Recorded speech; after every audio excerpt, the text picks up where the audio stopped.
Let's take it back to the year 1992.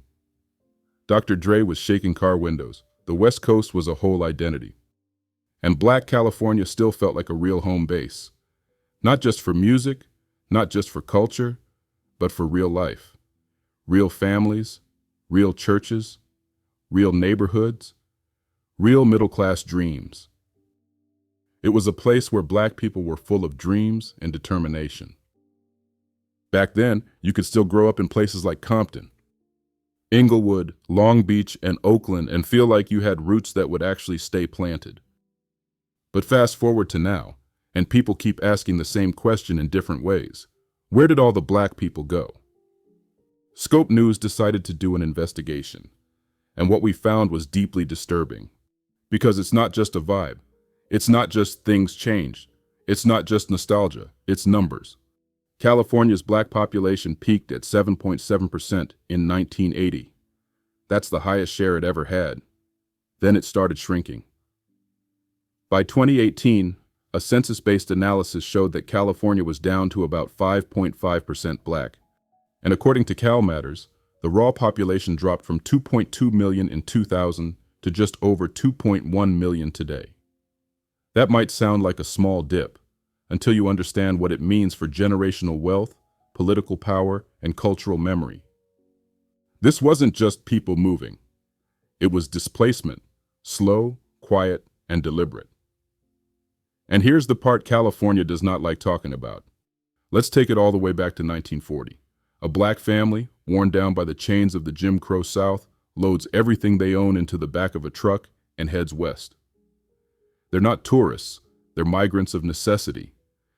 They drive across Texas, through Arizona, into California. And when they see palm trees for the first time, they believe, maybe for a second, that the nightmare they left behind is finally over. This is what the Second Great Migration looked like. Black families came to California by the tens of thousands, hoping for a better life. They worked the shipyards, built the homes, staffed the railroads, raised the children of California's wealthiest residents. They didn't ask for much, just the right to stay. They built roots in cities like Oakland, where the shipyard industry hired Black laborers after World War II, until those jobs vanished. They built lives in South Central LA, only to watch the 1990s war on crime chew through entire families. And in places like Compton, where Black wealth began to take shape, those same homes are now in the hands of out-of-state investors and developers who weren't even around when the foundation was laid.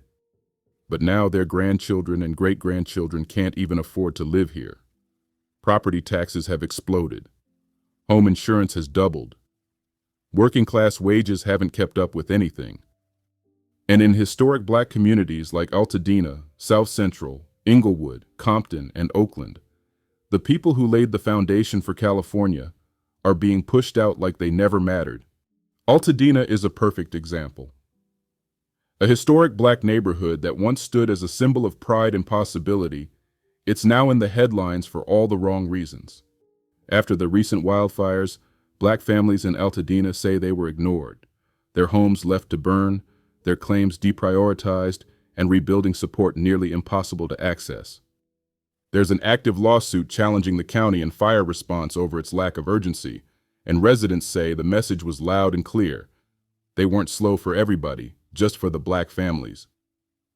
And while all this is happening, the local governments have shifted. Mayors, council members, and state leaders are now proudly part of the sanctuary state model. Gavin Newsom, LA Mayor Karen Bass, and others constantly promote their commitment to immigrant rights. And that's exactly what's making some Black Californians feel like they're being pushed to the bottom of the line, again. There's something happening in California that doesn't make it into the sound bites, but is very real on the ground. A growing sense among foundational Black organizations that their needs have been systematically deprioritized, even as new immigrant constituencies, including some Black immigrant groups, actively position themselves to shape or stall reparations policy.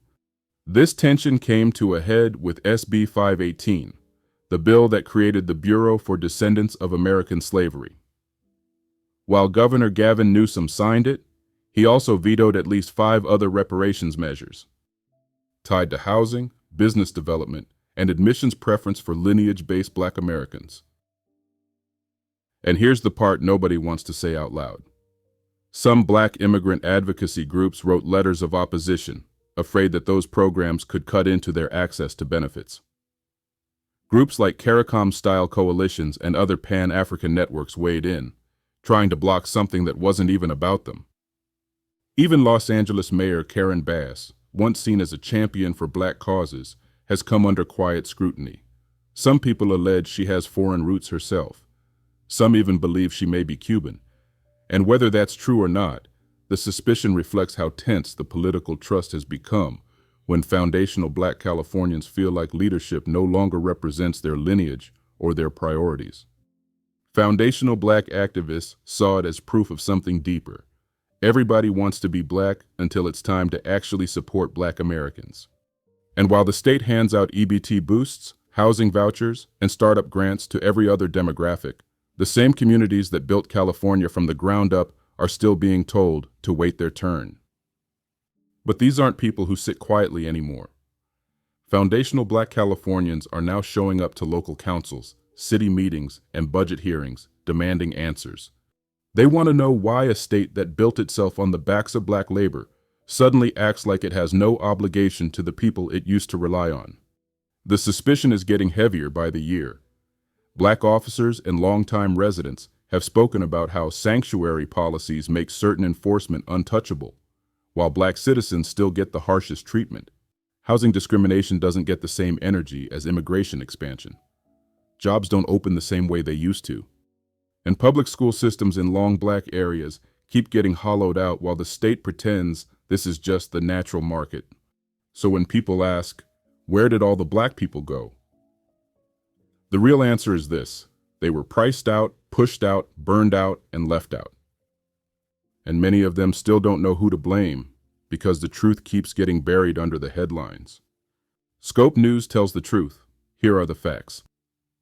Cal Matters reporting on California's Black population, share decline and net outflow trends. U.S. Census and California population data for Black share and historical totals. California legislative records and reporting on SB 518 and related reparations bill vetoes. Legal disclaimer. This content is presented for educational, informational, and entertainment purposes only. Viewer discretion is advised. Scope News discusses public records, historical trends, and documented reporting while also providing commentary and analysis. This episode includes topics involving race, immigration, displacement, housing, and politics. Scope News does not provide legal advice and encourages viewers to review official public documents and local reporting for additional context.